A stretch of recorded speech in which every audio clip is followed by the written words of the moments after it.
Hello. I know it's kind of dark in here, but it's my bedroom and the lighting is even worse in here. I decided to accept the chronic pain tag from Queenie Todd. Those of you who know, I had already accepted the chronic illness tag, I believe it was, from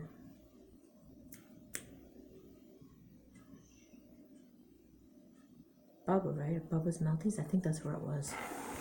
Something like that. Okay, this is a different one. It's a little bit more specific and yet not more specific. It goes into the actual pain as opposed to what illnesses you have. Okay, there's 9 questions. I will answer them the best I can. First one is, how or when did your chronic pain begin? It depends on which thing we're talking about. I'm sorry. Okay. I love Skeety, but she's just kind of trying to play with the shelf here. Depends. When I was younger, like really young, up until, I don't know, probably my teens, off and on, more when I was younger, I had ear infections. And I don't know if that would be, those would be considered chronic or not, because I had them quite a bit, and they were quite painful to the point where I needed a heating pad or something to make the pain go away, or probably antibiotics. I don't remember, but I had a lot of ear infections when I was younger. And so off and on, for several years, I had bad earaches, which eventually destroyed my mid-range hearing. So yeah, if that counts, when I was younger. Also when I was younger, there was one that was caused by me being a kid. I think I probably mentioned that in chronic illness tags. The pain when I slipped on the tub and knocked my jaw loose, I thought that was cool because I could move it back and forth. And when I got older, I started having some muscle tightening and pain in my jaw. But then again, that didn't start until I got older, because your body grows and develops. You start noticing more things like that. So basically early childhood if you count my ears, later on if you count my jaw, because the problems didn't show up till later. What kind of pain do I experience? What does it feel like? Again, it depends on what part of the body we're talking about. I again have like I said, from my problems with my shoulder from when I was in my 20s. That's a different kind of pain. That's joint pain, because I developed bursitis and tendonitis in that shoulder, and over time I've gotten pain and stiffness with it, which is probably arthritis. And that pain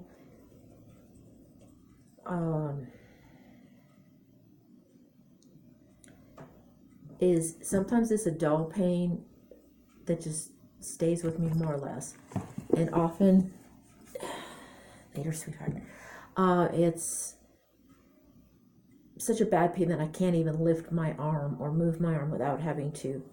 Sometimes I have to push my arm up so I can do simple things like put on deodorant or comb my hair or pull my hair back. That's like my shoulders.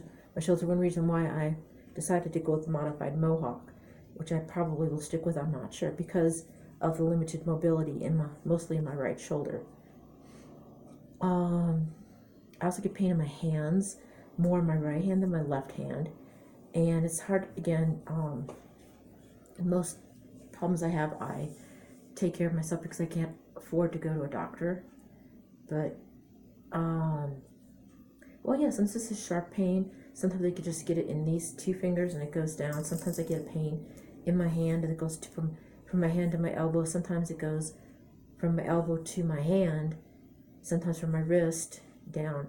So I had been told at some point that I might have possible carpal tunnel. So there's probably that as well.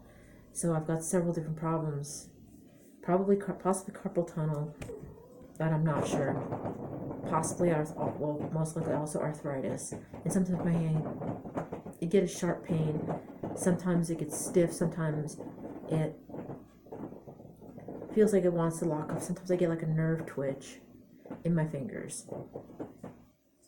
Sometimes I feel like I have tennis elbow, and that's probably repetitive motion from years of working, doing, things, stocking shelves, working warehouses, different things.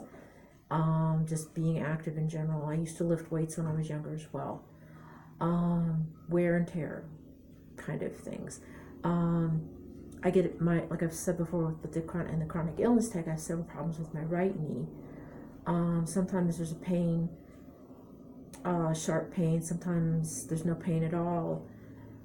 It depends. Sometimes my right knee and also now my left knee are so bad that I can't even bend my knees to get down on the floor to do things. There's been times where my right knee has been so bad that just getting in and out of the tub to soak myself or to take a shower, I sometimes have to keep my right knee stiff as if it's in a brace, even when it's not, just to get in and out of the tub to take a shower, or sit in an Epsom salt bath and soak. My left shoulder has started to have pain as well, not as bad as my right. It's more from having to pick up the slack of the right side, the same with my left leg, and my left knee. It's that, my feet, I don't know why my feet, I know my right foot, like I said, when I was younger, I probably broke it, so I have pain in that foot periodically because it was most likely fractured at some point. But in both feet, I have nerve tingling, and when my mom was still able to talk to me, when she was still had more presence of mind, she said that was probably neuropathy. And she said, as I said before, it's she said that there is a non-diabetic form of that. Because I would tell her sometimes it just feels so good to take my shoes off, my socks, and just rub my feet against something like a carpet or a rough washcloth or a rough towel. It just feels, it's hard to explain. It just feels good. Like it stimulates the nerves or something. And my hands have that as well. So I have it in my hands and in my feet. So I have that going on, but I've never been officially diagnosed. But because my mother has that problem, she was able to pass on to me what it was. Sciatica, that's chronic, but you never know when that's going to happen, and that's usually just a sharp pain, like right here somewhere. It can also be on the left side, but it's typically on the right, and that's like a sharp, like a giant bug or something, like something pinches you or pokes you or something right there, and then and that will be the severity. That depends on how bad. Sometimes I just get a pain there and my leg feels tingly or numb. Other times I can lose, as I've said before, sometimes I lose complete use of that leg and it becomes temporarily paralyzed, or at least partially paralyzed, because I can drag it, but it's just sort of like dangly, like it's just loose, like a rag doll. So there's that kind of pain. So I have nerve pain there. Like right now, I have pain, but I also have problems with that hip slipping out too. So right now what I'm feeling is probably my hip, because that started slipping in and out of joint since I've been in my late teens, early 20s. And I don't know what causes that either. And I do know I have a loose knee, loose joints in my knees. I was told that was chondromalacia or something like that, but that's besides the point. We're talking about pain. So I've had problems that I didn't know what they were. And later it just sort of like was explained because of other injuries. So that goes on. I have pains in my knees because sometimes, like the right one pops in and out. My right hip sometimes does the same thing. So sometimes I have a pain that goes with that, with the hip just going out of joint. And right now the hip's not out of joint, it just hurts. My feet feel kind of numb and achy, both my hands right now. But like I said, I don't have a computer, so I do a lot on my cell phone. So I find myself holding my cell phone. If it's not propped up on something, I'm holding it, and that's not helping either. So I need to find a way to fix that situation.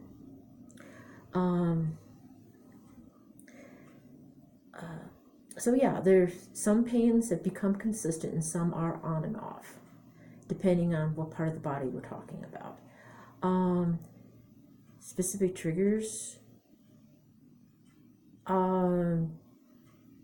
Similar to what Queenie Top said, it's because have developed, because my body does, I do have the stiffness in my joints everywhere as well, and pain that goes with it. Cold, a lot of times cold or change in barometric pressure. Like say it's when it gets ready to rain, I'll notice I can feel that. So changes in the atmospheric pressure and changes in temperature. So extreme cold and fluctuations in moisture, pressure. She mentioned hot flashes. I'm not trying to be a copycat, but yes, sometimes I get hot flashes for no reason. I'm 57. I shouldn't be getting hot flashes anymore, but sometimes when I get stressed out, my whole body gets hot and I start feeling sweaty. So that's not pain, but so basically things like that. So yeah, changes in pressure, cold, sometimes stress. How does it limit me? Well, when I'm working on the register, when I'm stocking shelves, if my right arm starts bothering me, I start picking up the slack with my left arm, and sometimes the customers aren't going to notice that. But like I did mention a couple of them, I have my arms kind of like a chicken wing. They're like, don't worry about it. They don't, they understand. It's like as long as I can get, as long as I can do this, punch the key, process their, as long as I can get their, push their stuff, the conveyor belt does work on the cash register, but that's something, another issue we'll talk about for another time. That stresses me out. If the belt's going constantly, it does have a safety point where it stops, but sometimes things get caught under the belt, and that's just too stressed out for me to deal with too many things at once. The belt moving, and then having to, keep track of, make sure things don't get stuck on the belt or they don't get caught on the card holder. Sometimes for me it's just easier, I just roll the belt to me so the things are there, and then I just start picking things up within arm's reach and then roll the belt. But anyway, that's a different thing for another time. But yeah, sometimes as long as I can do this, I'm fine. The customers do notice that if it's heavy, like even a 12-pack of soda, I have a hard time with. And if they see I'm struggling with it, they will help. And if it's sometimes this thing's too heavy for them too, so if it's too heavy for the customer, then they leave it in the cart, which makes it easier for me. But how does that? The pain limits me because the shoulder does not have the range of motion it used to. I was given exercises a long time ago from when I blew it out, and I explained how I did that. It was really stupid, really embarrassing. But those don't even work anymore. The range of motion exercises are starting to also hurt because it's harder to do those. So yes, it does limit me because it makes it more difficult to do my job. I'm not stocking shelves anymore because of my shoulder, and kind of because of my knees as well, but mostly my shoulder, this whole arm in general. So I can't do the work. I can't do as much work or as the harder work as I used to because my body is starting to limit me, and I'm not limping or staggering or shuffling as much at the end of the day as I was when I was having to move up and down stocking shelves, up and down the step cart. Now more standing still. It's a little bit more in my hips and in my feet, and a little bit, but not as much in my knees. It's more my feet and my hips. So the cashiering helps because my other jobs I've done limited my motion mostly because of the constant heavy lifting and the moving and stuff. So I can't do those things like I used to. So yes, that limits what I can do, the work I can do. It's how do I cope with it? Like I said, I take vegetarian glucosamine. I take vegetarian glucosamine with MSM for the tendons. Sometimes I forget to take it because I was taking it for my legs and my knees and my hips. And as I was able to, over time, even stocking shelves, I noticed taking that stuff, everything started healing on its own, but it wasn't. But what I really need the MSM for was for my tendons in my shoulder, which I keep forgetting to do it, but I need to get back on that. So that helps cope. Turmeric works, the vegetarian glucosamine works, the MSM works. I have been taking CBD oil and using a CBD cream. I got those to send in the mail through Amazon from a company called OCC. I only had to pay shipping. I got them for free, but I'm almost out of those. And to buy that stuff is expensive, so I'm going to have to find a way to buy that. I'm currently taking the turmeric tinctures because it's cheaper than the turmeric pills, which has the curcumin in it as well. I think that's how you say it. So yeah, herbal remedies, natural remedies do work for me. But the bones are, because of the bones wearing, it's an issue. But I do take mostly herbal remedies for that. That's how I cope. Doing lighter work and taking herbal supplements, natural supplements that I started taking when I was still working first shift. When am I the most comfortable? On my days off or when I'm asleep. I like to go places and do things, but sometimes I just don't feel like going places and doing things. So sometimes on my days off, I just stay home. And now I've got the cat. As you can see, she's constantly photobombing me here. That helps. Even though it's not a human being to talk to, she's a cat, and she's actually pretty smart. Just being at home and relaxing and not having the stress. Having less stress during the day while my day is off is when I'm comfortable. I'm more comfortable when I'm not having to be stressed out about work and having to move like a robot. And when I'm sleeping. Although sometimes if I don't stay covered, my shoulder hurts and gets really painful and stiff. Or my knees, my hips. If I have enough blankets on me, when I'm sound, basically on my days off, when there's no stress, nothing to worry about, nothing that I have to really deal with in the way of any kind of repetitive motion, heavy lifting, or any kind of stress, I'm comfortable. And when I'm really dead tired and I'm smothered in blankets and I'm curled up and I'm asleep. So yeah, when I'm not having to do a lot, that's when I'm most comfortable, when I can relax. So there's moments when I can just relax and just not have to do anything if I don't want to. How do I feel the least supported?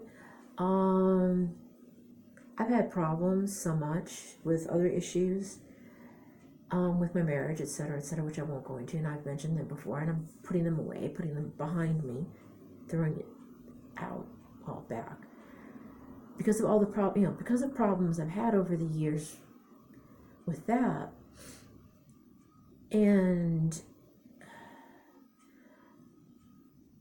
it's not as comfortable talking to my family about what's going on, because they also have issues. And of course, my sister has problems too, and of course hers are always worse than mine. Her kids' illnesses are definitely worse than mine, especially her daughter's. But we won't go there. But my sister's got a long list of problems that she's got wrong with her now too. She probably always had them, I'm not sure. But hers always have to be bigger, badder, and worse. So I want to listen to her and what she's saying, and I've already talked to my family about what's going on with me. So that's basically I'm the least comfortable being able to be open up to my family anymore and really talking to them, because they have their own problems. So they don't need to hear my problems anymore because they've got their own to deal with. So that's where I feel least supported, is with my family. I feel most supported